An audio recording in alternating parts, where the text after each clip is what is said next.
Joe. Whoa. Wait till we find it on Twitter. Yeah, I We went over this. I see it. Yeah, it's on. You're here. I think we're live, CK. Yeah, CK, slow your roll there, bud. Come on, CK. All right, well, doing this again since Christian interrupted me. Welcome everybody to the Bitcoin Magazine Happy Hour Thanksgiving special. I am here today with Michael Tyberg, Christian, Brian Harrington, and Corey Clipston of Give Bitcoin. So before we get going here, fellas, cheers, everybody. Happy Thanksgiving. Cheers. Cheers. Thanksgiving. I'm going, well, I guess it's like Japanese Irish style, Japanese whiskey, coffee. There we go.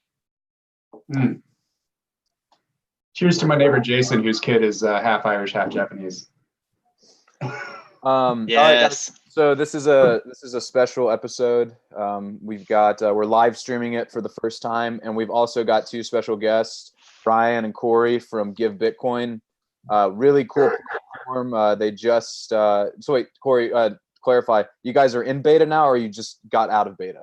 Oh, we're live, man. We went live on the 21st, as Right, one yes. does with a Bitcoin company. Got to So- go live on the 21st. So they went live. Hell yeah, man. So they went live in the past week, and it is a platform that allows you to send Bitcoin to your friends, family, loved ones, and everyone in between. And it locks it for them. It is custodied at Prime Trust Bank in Nevada. Bitcoin friendly bank, does a lot of Bitcoin banking services for crypto and Bitcoin companies. And it also provides these people with educational resources where they can teach themselves about Bitcoin, why we find it valuable, and the ins and outs of the industry.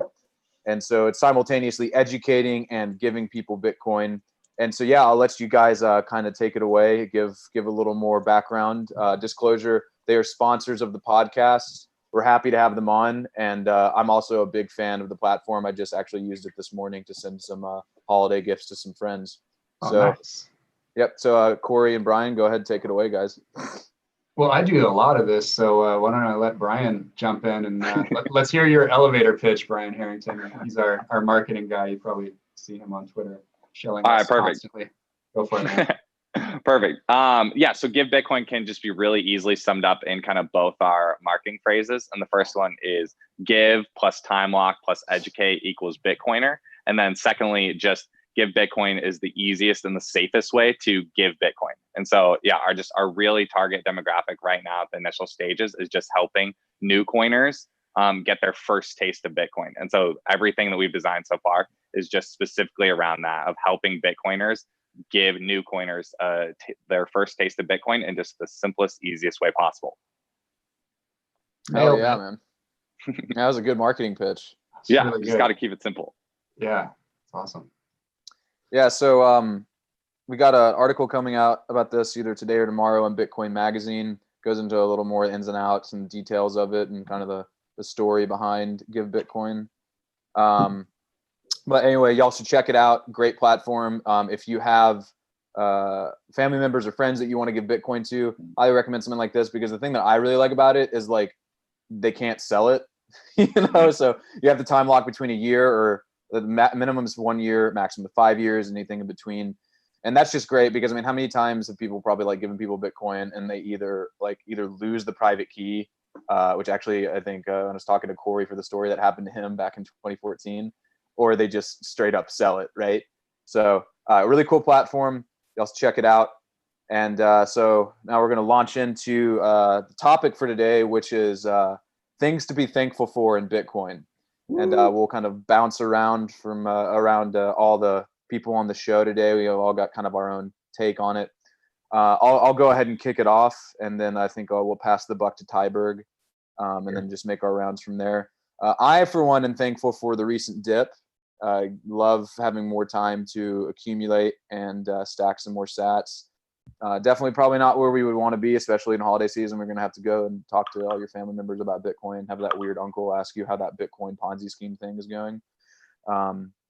But really thankful for that. I mean, I didn't really think that we would see prices like this again, honestly. And if we go even further down from here, that would be kind of crazy. But I'm definitely thankful for that.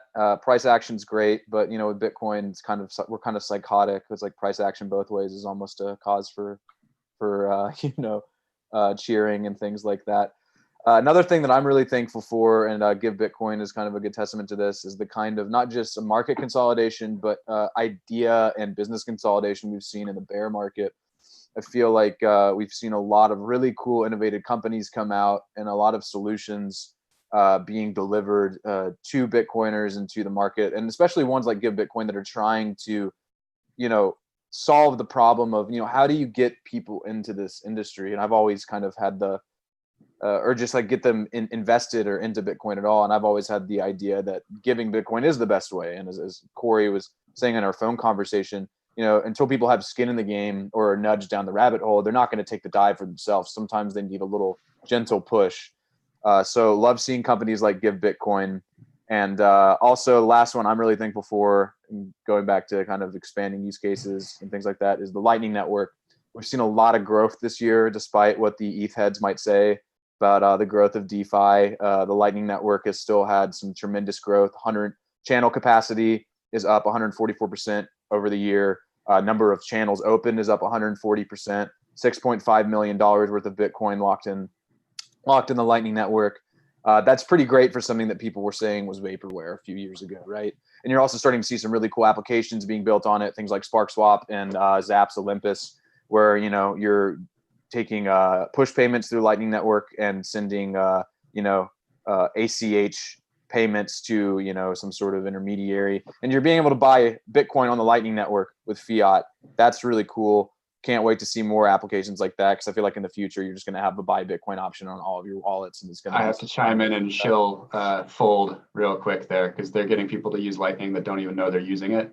Yeah, dude, go for it. So sick. And also they have, I think, 5% back in sats on Amazon today. So, check out Fold app.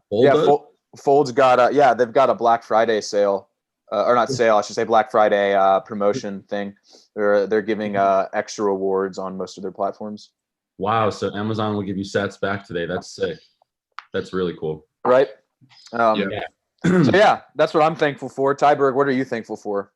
Yeah, man. So, dude, we're so early still in this market. Just going to be really cliche there off the bat. But one of the things that I'm really thankful for, I guess, is this last bear market's really seen some awesome value creation in terms of, I guess, two different things. One I'll touch on is people that are financially interested, or I guess trading in this market, and are looking for exposure, financially, more than just education. There's a lot more different tools. There's a lot of new tools that are being built. I don't know if yet, but it's just really cool to see that there's different ways that you can hedge your Bitcoin exposure depending on what kind of a player you are in the market.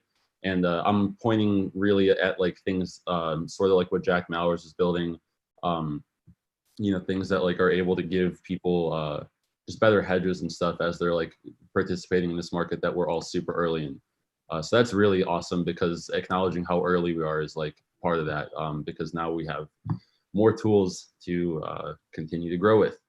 And the other thing I think is the endless amount of podcasts and media that we have, and a little cliche because we are a media company, but I love it.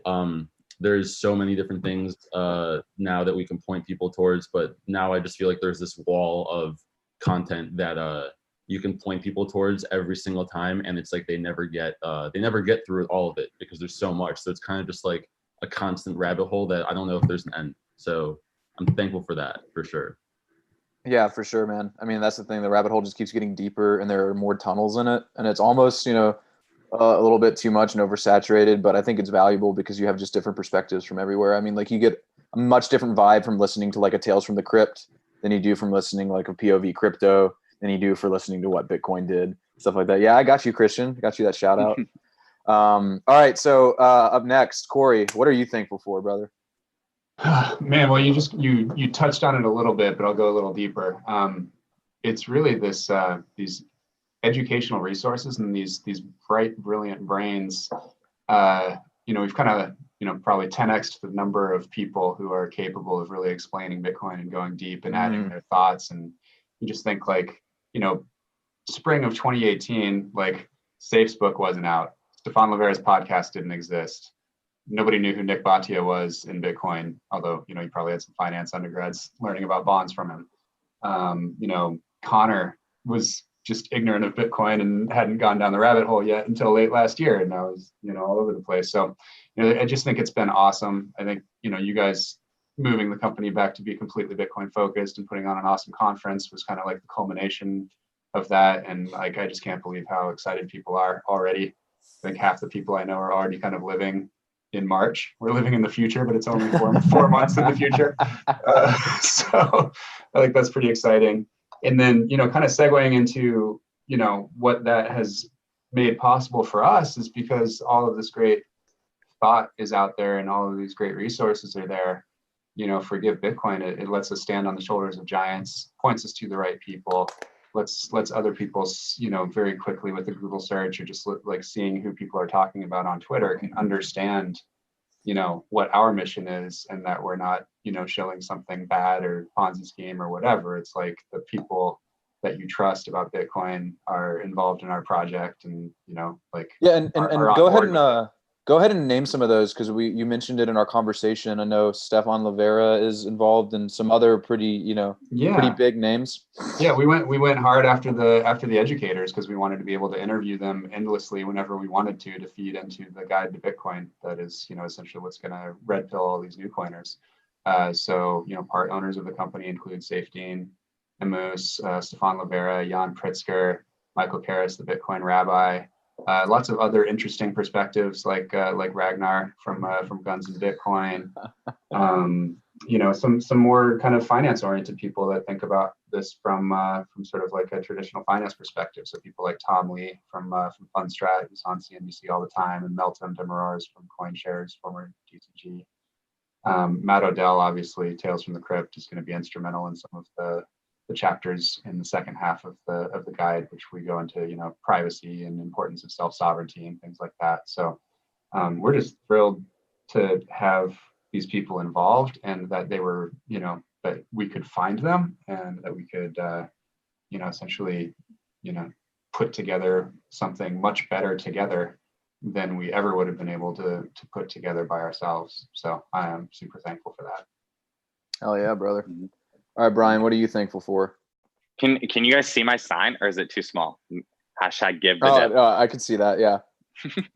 I'm gonna get a little cheesy with mine. I'm really thankful for like my wife this year because we've just been really working together as like a newly married couple 2 years now to just kind of really put into practice what Trace Mayer and Nick Bhatia are talking about, just having like a dollar side of your balance sheet and a sats side of your balance sheet and just trying to improve both of those every month. So I'm really thankful for her like working together, stacking sats with me. And then I'm also really thankful for the Orange County Bitcoin Network.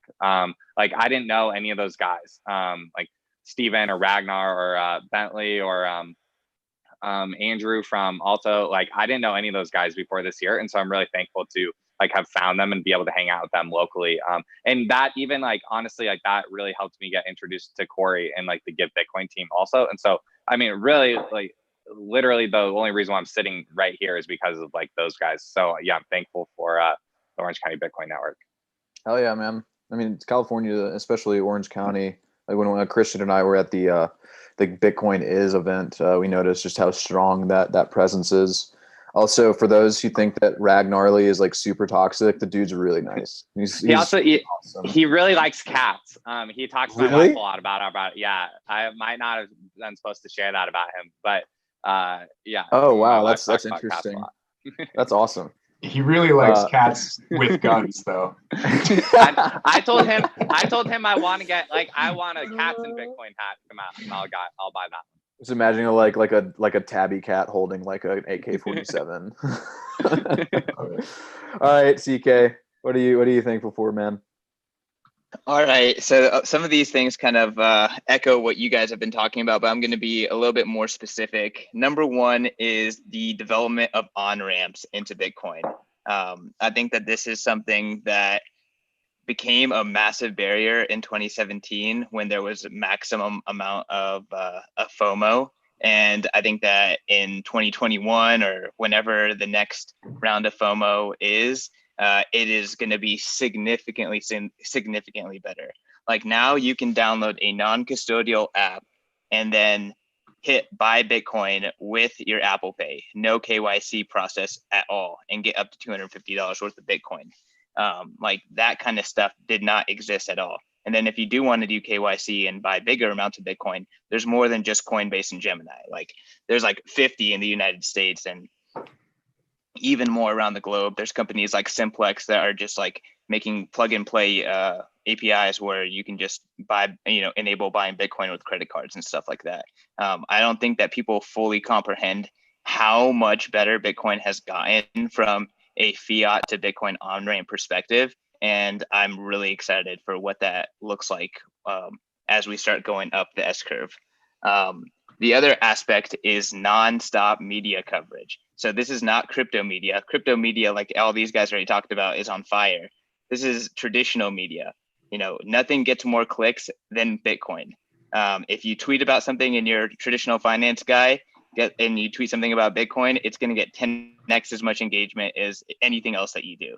Bitcoin's ravaging fans are incentivizing all of these mainstream media outlets to continue to talk about Bitcoin, and it doesn't Like matter Joe if from it's good or Squawk bad. Box. It That's a doesn't good matter. example.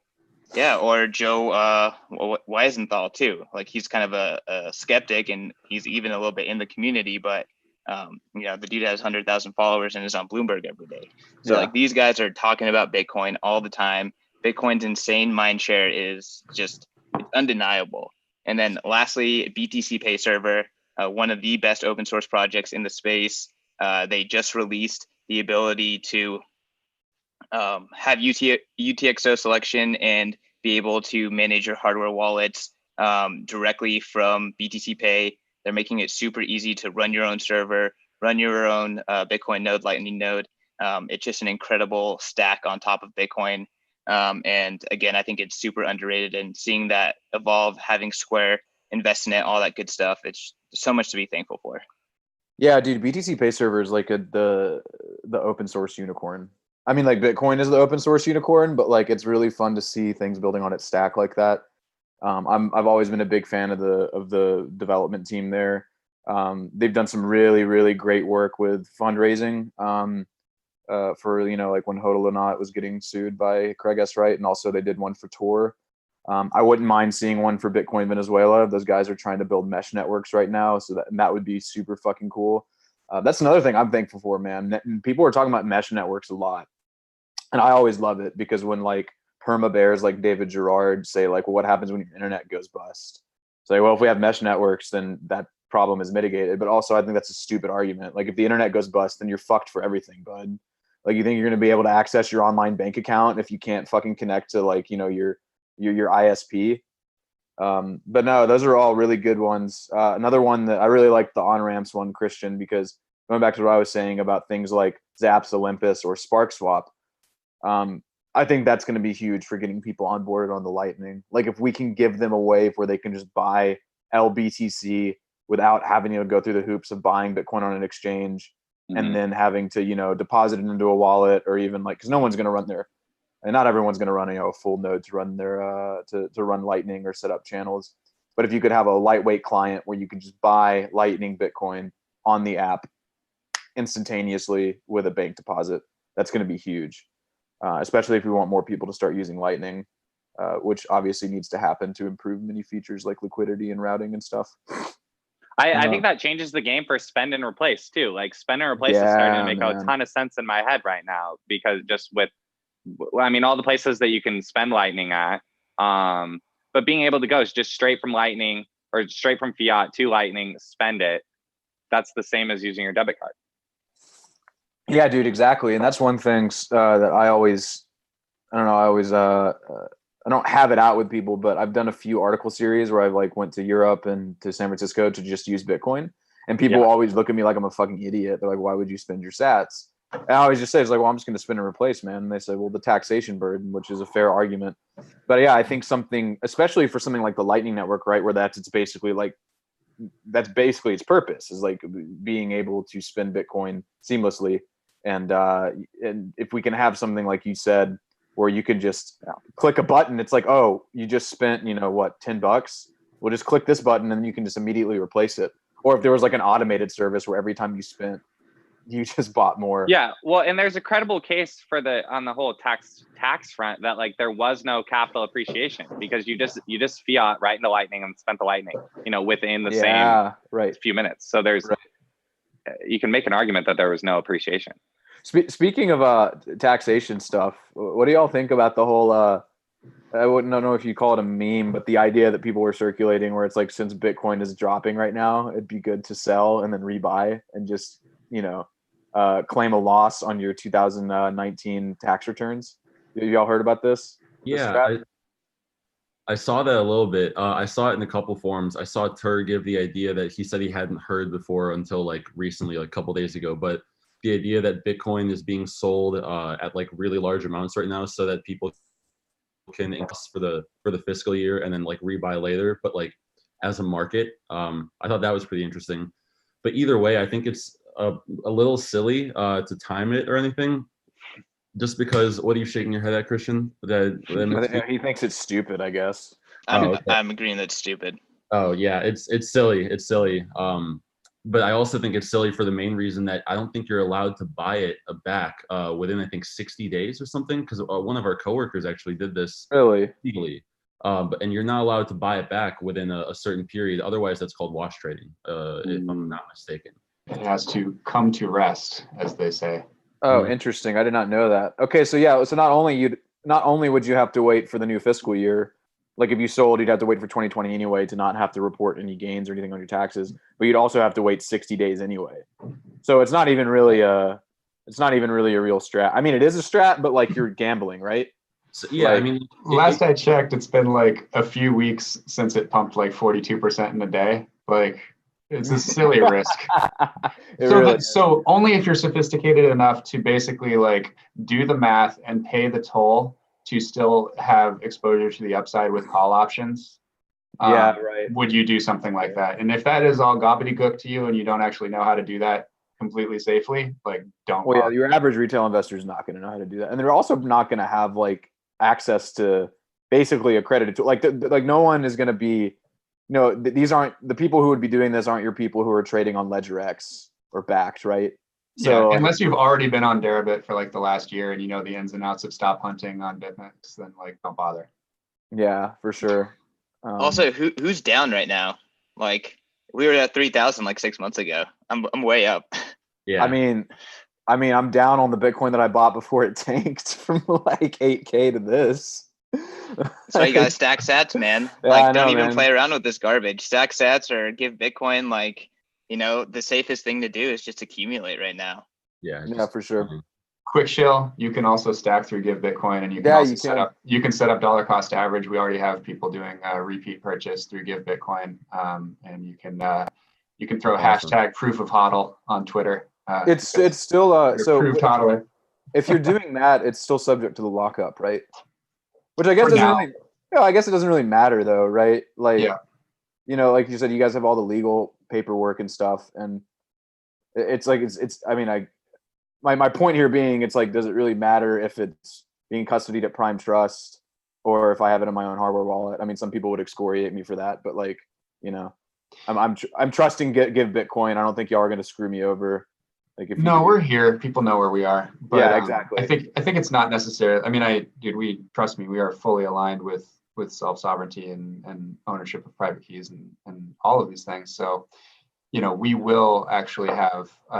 We just need to build our self Bitcoin off ramp right now, because basically we have to build that sometime in the next 11 months before the first withdrawals, and we want to go hard at the dollar cost average use case as well. And so we do actually need to build that over the next couple months. So because I think if you've made the decision for yourself that you want to buy Bitcoin, like absolutely you should be able to take that through Wasabi and into, private storage.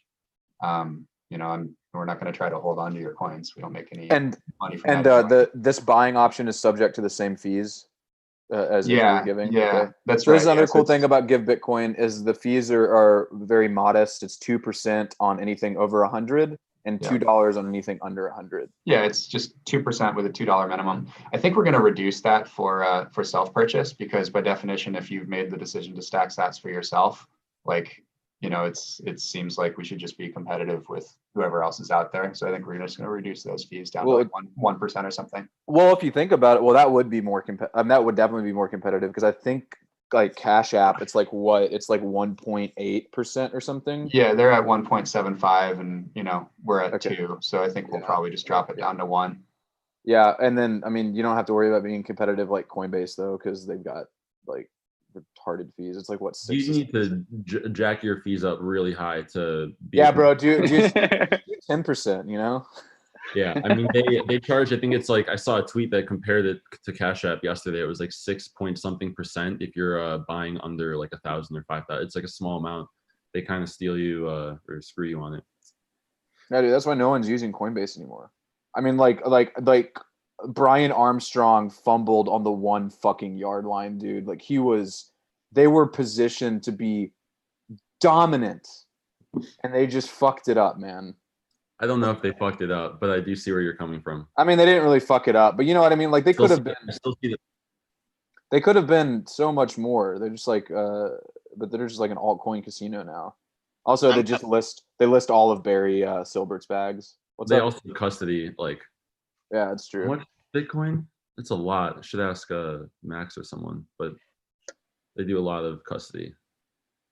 I'm really excited. Something I'm excited about is exchanges, kind of like Give Bitcoin, kind of like Alto. It seems like Square, where they're kind of going more vertical on Bitcoin rather than going horizontal on adding more coins. Do you guys have any opinions on that kind of beginning trend, and do you see it perpetuating and being a good business model or not? I mean, I think it's the only business model going forward, right? I mean, that's the thing about like, and I'll let everyone else jump in really quickly. I don't want to spend too much time on this. But that's one thing that we've really seen in 2019, man, is the consolidation around Bitcoin. I mean, you saw it with us. Hacker Noon is like basically their crypto arm is like trying to focus only on Bitcoin, and that's just media companies. I mean, this is not even to mention all of the hedge funds that realized that the altcoins weren't going to do anything. Like, sure, you're always going to have competitors, and I still do believe that if ETH 2.0 pulls off, then Ethereum's going to stick around because there are enough people who believe in it, right? Whether or not it's good enough is totally up to the user. But yeah, I think it's really the only way going forward. Build on top of Bitcoin, offer Lightning services, offer when these get kind of built out, side chains, state chains, all that kind of stuff. Yeah, I mean, we definitely believe that it makes the most sense to build on the platform. Basically the network that's doing exactly what it intended to do for the last 10, 11 years and appears to be doing that in perpetuity going forward. So for building a business, like that's the stable platform that you want to build on top of. And, when I see people, comparing, quote unquote innovation going on elsewhere in the crypto space, I would just point them to, essentially like Kraken's a Bitcoin company and Coinbase is a Bitcoin company. And like, we're a Bitcoin company and Unchained and BlockFi are Bitcoin companies. Like there is plenty of innovation and plenty of amazing teams and investors and founders going after building out this new financial system around a new asset, a new store of value that will be completely world changing for the better. And just because it's not happening all at the protocol level, you're kind of missing the forest for the trees if you think that all this development and all this change needs to happen on the base layer. Like the whole point is ossifying the base layer so that you can trust it and you can build on top of it as a company, as a layer 2 technology, as a layer 3 technology. They're just looking at it with the totally wrong mental model. Yeah, and that's something that I think like it's one of the things that I don't understand when people criticize like things like secondary networks like Lightning or even something more kind of less or more abstruse like state chains or side chains. It's like you just put it right there, Corey. It's like you're ossifying the base layer and you're building on top of it. Like settlement will still happen on the base layer. You're like, and sure, you're deferring the settlement, but that's one big difference I think between Bitcoiners and if I can open up this wound because I've been going at it with Ethereums recently. We're just more honest about what the main chain can do and what the main network can do. And we're not trying to make any promises that we can't keep. But this fantasy that you're going to have settlement on the main network for everything with something like Ethereum, it's just a fantasy, man. I think I saw something like a tweet from someone. It's like, if Ethereum decides to go the sharding route and with 2.0, and it's trying to support all these dApps, it was something like you would have to be downloading some absurd amount of gigabytes every day if you were running your own full node. And that's the other big difference too. Ethereans don't really care about running full nodes. CK, maybe you could speak to this because you're talking with David and you always have Ethereans on your podcasts, but like it doesn't seem like they care about that. You know what I mean? Like they're just like, nah, it doesn't matter. Someone else will do that for me. Yeah, general apathy towards that. Also towards privacy, best practices, and censorship resistance, and being government resistant. So, personally, I think that Bitcoiners are a little bit more spot on with all that stuff. Would love to hear, kind of Brian and or Michael's opinions on the new exchange models. Yeah, Brian, do you have any thoughts on that? I mean, my only thought is just Ethereum's confusing to me. I don't know. Like, I honestly just don't know. Like, I don't know. Like, I understand what Bitcoin's trying to do. Like we were working at the CIS conference, right? And I was working the Bitcoin booth, and people just came up to me and they were like, "Yeah, there are these young kids like, but what else can blockchain do?" And I was like, listen, that's a good question. A lot of people have that question. What my booth does is we separate money and state, and we help other people understand that new paradigm. Please go ask all these other booths what they do. And if that makes sense to you, come back and let me know what the answer is, because I have the same question, but this is what I've arrived on at right now. And that's just honestly where I'm at, just from like a normal walking around talking to people perspective. So how do I relay that up to the exchange?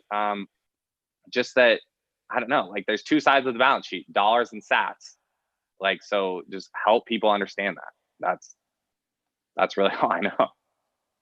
Yeah, definitely. We're still like unclean from having gone to a crypto conference a couple months ago. About 10 or 12 of us wearing the Bitcoin hats and shirts, and it was like 2017 all over again, but with like 1/10 the number of people. It's amazing how many people will attend like a blockchain or a crypto conference that don't actually know anything about Bitcoin, and it's like, do you actually know why you're here? Anyway, it's pretty. I will say I slightly this year I have softened a little bit to the whole just like word crypto, I guess. Like blockchain, I still just really don't understand what people are talking about when they try to like talk smart around that. But I'm softening up a little bit to like some people I do think that just walk around and use the word crypto like do really mean Bitcoin. Like they really do mean that, but they just don't know yet. And so I'm trying to be a little softer on that. What are your two stats, Tyberg? I feel like I don't really have any thoughts on the exchange part, but like touching on this specifically, it's like the difference between Bitcoin and crypto, like just the two words and whatever words people are using. It's like instant gratification versus low time preference. So it's like anyone that's talking about, it seems like everyone that's in Ethereum and focusing on those kind of projects as like these massive scalable solutions, they kind of just have this need for, not a need, but like it's this desire to fix that problem now. And it's like what you were saying, Brian, it's like you have those same questions and stuff, and I do too. I mean, I wonder, I'm fascinated by a world computer. I have no idea how it's going to happen, no idea how that's going to be distributed properly. But in general, I just think that if these people like Ethereum, the community and stuff, just they kind of are something to be done now, and there's no really option that they have in their minds, or just really, I hate them talking about them specifically because it's literally just people that like a technology, but it's just this, I don't know. We'll see if there's a different alternative. But I don't even know how we got stuck talking about Ethereum. I thought we were talking about exchanges going vertical on Bitcoin. Well, but you have to like kind of factor in the altcoins with that, man. So I got confused on your question about exchanges and like what exactly is changing. Are you saying like just the Lightning integration and the no, he's basically just saying like exchanges basically building out their Bitcoin services, whether that be Lightning, which that doesn't actually happen, but like, or just like offering new ways for people to buy it, maybe perhaps. Okay, so on that note, like that. On that note, I think there's a lot of cool on-ramps that are being built, and the ones that are like the ones that exist now, even like we have Coinbase, and the exchanges also give Bitcoins to the world. But let's see what's being built, because I've been fascinated about how people are going to be able to buy Bitcoin the longer it exists. Cash- Even on that. Shout out to Wire, by the way, as well. I'm just yeah. catching up on them a little bit, and I think they've made it like super easy just to basically put a Bitcoin on ramp on any freaking website, which is sick. So Yeah. it can pretty much be anywhere, and anybody can kind of shill Bitcoin on their website and be an on ramp, which is dope. So good job, Dunny and friends. So I have a really stupid question that I've actually been wondering for the past few days. Go for it. So, and I know that there are some options like Bisq and HODL HODL, but really though, I was thinking about this. If banks banned the purchasing of Bitcoin, like you cannot use a bank account or debit card in any way to buy Bitcoin tomorrow, and you can't purchase a large amount. How are you buying Bitcoin? Bisq and then networks. I mean, it would literally at that point, it would just be people who already own Bitcoin going to each other and like messaging through Telegram and Signal, being like, yo, bro, like you have any sats you're trying to part with? And then you would just Venmo them, PayPal them. Like it would go back to the local Bitcoins model, except without the website, I think. We have an hour of local selling before each Orange County Bitcoin Network meetup.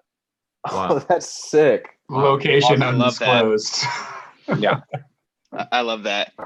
Yeah, I mean, you can look at China. Like China, WeChat is the main way for people to kind of organize and buy and sell. I mean, there's always going to be miners that need to sell. So whether they can do that easily through an OTC desk or an exchange, or whether it's going to be a little harder doing it, purely locally, it's already been done. It just depends, like if people are forced to do it. Right. Yeah, and I mean, it's an interesting question, Tyberg. I mean, I hope that it never happens. I don't think it will, but you just have a lot of random Venmo charges back and forth for lunch on every Tuesday. Right. Or people might also just default to like cash as well. I mean, I think, cash is king. And if you're trying to, I mean, that's the only way to buy Bitcoin completely anonymously and without a footprint. Yeah, and it might also, if that were to happen, certainly it would circle, like people would kind of broker trades within their network. But if that were to happen, I would not be surprised if someone cooked up like, I don't know, some sort of like really simple web page where it was like a local Bitcoins where people were just making offers. And then, eventually that would probably get taken down. But it might even manifest in a way where it's kind of like a secret society type thing. Or couldn't you also,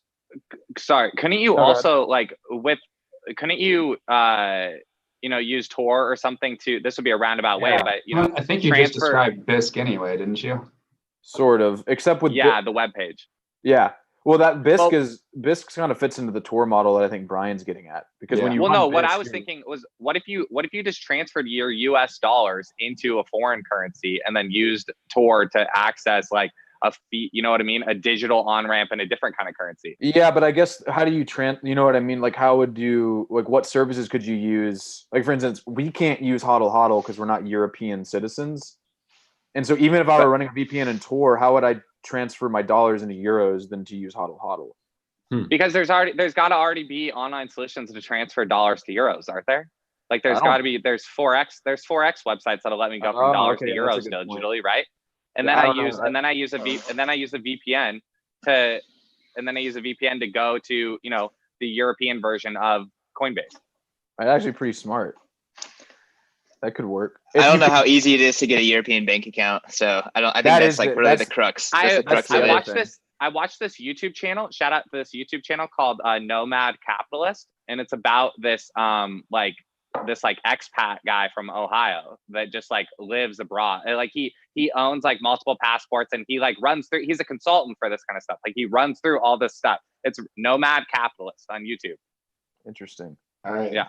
Brian has an exit strategy.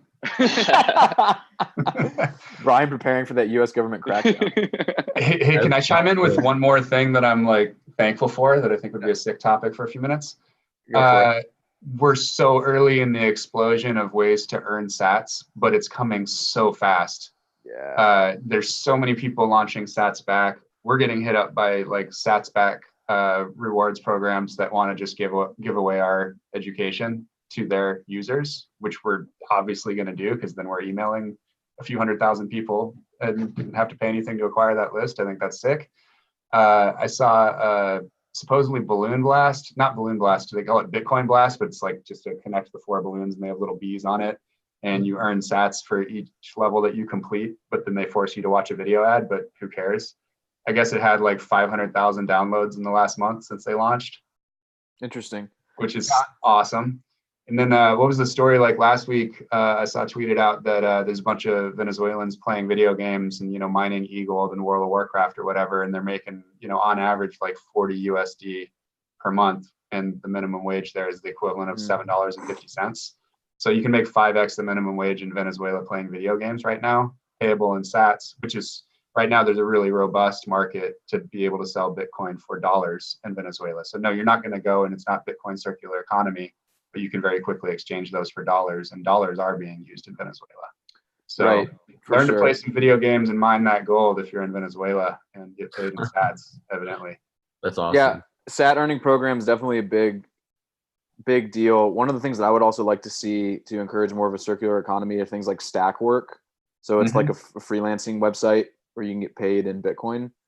Also paid.co. Brecky and I did that okay. for a while. We were clicking away, like, selecting pictures for CAPTCHA or whatever and getting paid and paid.co. It was great. And is this paid.co or is this a Stackwork? Maybe. I think it was Stackwork. Maybe it was something else, but yeah, it was some silly task on the phone. Just CAPTCHA faucets. Basically, yeah. And, just like a monkey, but like sats are worth more in my head. Like I automatically like 10 to 100x a sat. Valuable CEO time playing Stackwork. Brian, this was pre-launch.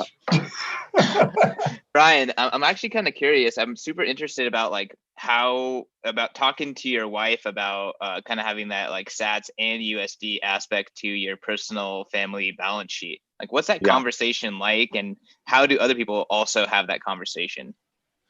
Yeah, I mean, I definitely I definitely would be open about how many sats you're buying, just like any habit or anything. But I think it really starts with just the simple personal finance steps, like, meeting weekly or meeting monthly and like actually talking about what you're doing, using something like we use mint.com to just track our budget and do that stuff, and how much is coming in, how much is going out. And then the way that we start to blend it is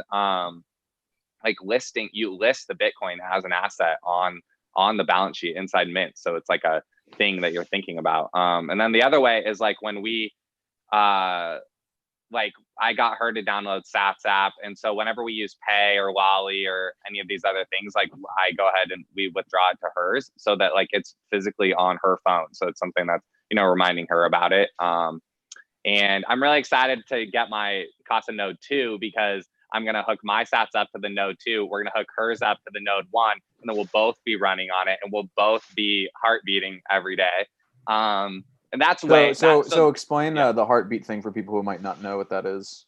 Yeah, so Casa, like if you run a Casa node, you get their Sats app, and then you hit the heartbeat button, which just like it basically like it proves to you that your node is online. And then if you do that 5 times a week, the Casa is paying out 10,000 sats a week right now. Hey guys, I'm so sorry. I forgot. I did have an 11 o'clock VC meeting. Evidently you need money to run a company. So I'm going to jump into that. This was awesome. Glad I got to spend 40 minutes with you guys. I'll see y'all soon. Brian, carry the torch. Corey, where can people find you before you leave? Give Bitcoin number go up. Yep.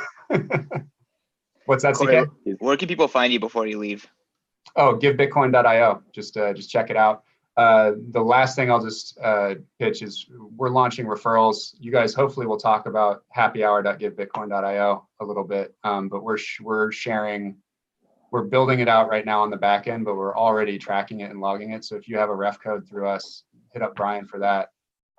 We're going to be giving away 50% of our transaction fees in perpetuity to referrers. So best way ever to spread Bitcoin peer-to-peer through friends and family and stack sats like a beast. And even though we're only US, I'm just getting this approved by legal right now, but I think the whole world, 7.5 billion people, can still give Bitcoin to people in the US and stack sats freely, even though they can't actually use the give and receive. You can actually earn sats through us. So that will be a fun way for, people in the Philippines or Venezuela or whatever, wherever, shill give Bitcoin on Twitter and we can pay you sats. So more on that very soon. All right, I got to run. You guys are awesome. Thanks for this. Deuces, Corey. Cheers. Thanks for being on the show, brother. Cheers. Cheers. Cheers.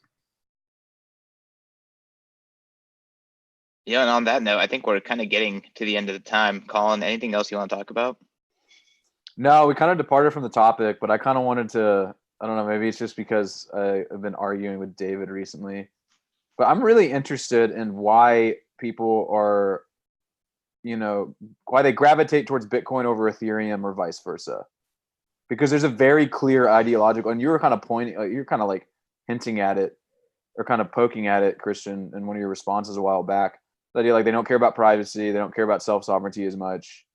And it's this narrative of like, we're rethinking finance, and it still has like the open source ethos, but they really don't really hark on the same, like, I don't know how to say, the same virtues as Bitcoiners do.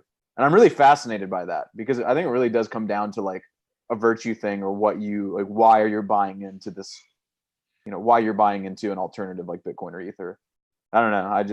That's something I kind of wanted to talk about, but we don't have to. I just think it's super interesting because there's an obvious difference. You can tell it in the way that they advocate for their coin. Any takers? I Todd's like, nah, fam. No, you can go for it. Or I mean, I No, guess go for it, Brian. I would kind of try to blend. I would kind of try to blend both of those conversations of like, okay, there's kind of like, there's dollars versus like, I guess dollars versus like crypto in general, and then there's like crypto, Bitcoin versus everything else. Is like that's kind of like the balance sheets, and like my pitch to like other people, and my pitch that I'm trying to just like develop in my own head is like, I'm ready to move on. Like, I'm ready to move to like level 2 of just like, I don't know, like Bitcoin is not a game. Like, Bitcoin is a thing. It's been around for 10 years, and it's like has moved from 0 to whatever billion. It's continually being named like store of value, and just reserve potential, all this stuff that we all know. But it's like, the reality of that inside your own personal life from a personal finance perspective takes time, because so many people just aren't really fundamentally, like, they don't have their dollar balance sheets correct. Like, that's a problem. Like, the amount of just debt and everything, and people like living above their means, and that's why Bitcoiners get obsessive about low time preference and all this other stuff, and they talk about how getting into Bitcoin has changed other areas of their life. Like, that's where the rubber meets the road on that. And so that's my so I honestly haven't talked to very many like Ethereans like in real life, but that's where I would start the conversation of like, what's the point? Like, what is the goal? Like, because I don't know anything about databases or any of this stuff. So like when you're like pitching me on all this stuff, that almost sounds more niche to me than like changing money. Like, money is half of every transaction. Like, so like to me, like, money legitimately is like, this is like Occupy Wall Street and like Ron Paul, like, all at the same time. Like, that's what's I don't know. That's what makes sense to me. And that's how it's like changing my life from that perspective of just being willing to split my dollar balance sheet and my sats balance sheet. I don't have any other like investable assets down the line to like play on all this like other stuff that may or may not happen. Right. And the narrative is really concrete. I think that's another big difference. I mean, DeFi is an emerging narrative, but like kind of you said, what's the point of it? Like, so I collateralize Ethereum and get DAI, and then I have to pay it back 20% in the future. DeFi of what? Like, I don't know what a DAI is. Like, dude, and that's why, honestly, it's USD. I know people feel like different ways about like BlockFi and like Zach Krantz, but like, I actually really appreciate the podcast that I've heard of him, and like, and I don't know if the rates will stay the same and like how much they're able to pay back in Bitcoin, but something he said where he was like, the world craves dollars right now. The world craves USD because USD is the reserve currency. And that makes me think that like, and then you layer that on top of like Nick Batia's article about like liquidity will go to treasuries, gold, and Bitcoin. Like, guys, anyone that's like talking about this other stuff, like, dude, DAI is down here, dude. Like, it's just not, I don't know, as far as like physical people willing to hold on to it and willing to use it and willing to understand it, like we're already having to chunk people through why the dollar doesn't work. So to me, that's just like so many steps farther down that like I'm tired. It's been 10 years. Like I'm ready to move on to when Bitcoin is a like big thing. That's just the way I keep thinking about it. Nice. You got it, CK? Okay, I guess kind of going on that, I totally understand what Brian's saying, and I think it's something that people have a difficult time understanding. Is like they say people want dollars, they don't want Bitcoin. What they're actually saying is that people want money that they can trust and is liquid, right? Mhm. And the dollar is a permissioned system. It is. So what is the most trustworthy permissionless system? It's Bitcoin. And I always do this tweet and I retweet it and repost it a lot. And that is Bitcoin has mass appeal. The masses just don't know it yet. And the reality is that sound money is something that people want. People want to be able to store their value. People want to be able to invest and save in something that doesn't lose value over time and is reliable. And Bitcoin is quickly becoming that thing and is quickly being, I guess, acknowledged as that thing, right? Yeah. So people want dollars today, but that is not, forever. And so I think that I find that a lot of people in the Ethereum community are almost like dollar apologists. Like people want dollars, so let's give them dollars, right? It's almost like, hey, Henry Ford, like if I were to ask people what they wanted, they want a faster horse. But what they really want is a car. So that's what Bitcoin is a better monetary standard. And it's hard to get over that, right? If anyone could get over that, then everyone would get the gains. But it's not going to happen that way. You need to be able to realize what's going on and understand the difference. So that's just kind of my take. Yeah, right. I'm building off that. I just think, simply put, it's like a difference in belief, and it's something that's hard to change because beliefs are like those things that are really like true to people's like core values and whatnot. That even if they like listen to an argument, they're not going to just see it right away and just hear and believe like, oh, that makes more sense clearly and logically, because beliefs I just don't think are logical. I just think that Ethereum, the community, or any it's just Bitcoin versus crypto, that community believes money is something different than what Bitcoin is. So maybe they think money is supposed to be usable in so many different ways than just, limited supply cap and everything. So who knows, man? Well, the thing that I don't get is like, they think that it's better to do all this finance stuff if it's done through a smart contract, right? Well, and it's like, but if they're using Ethereum to create DAI and all these like CDPs and things, but number one, if the money underpinning it isn't sound, why does it matter if it's a decentralized application? Mm-hmm.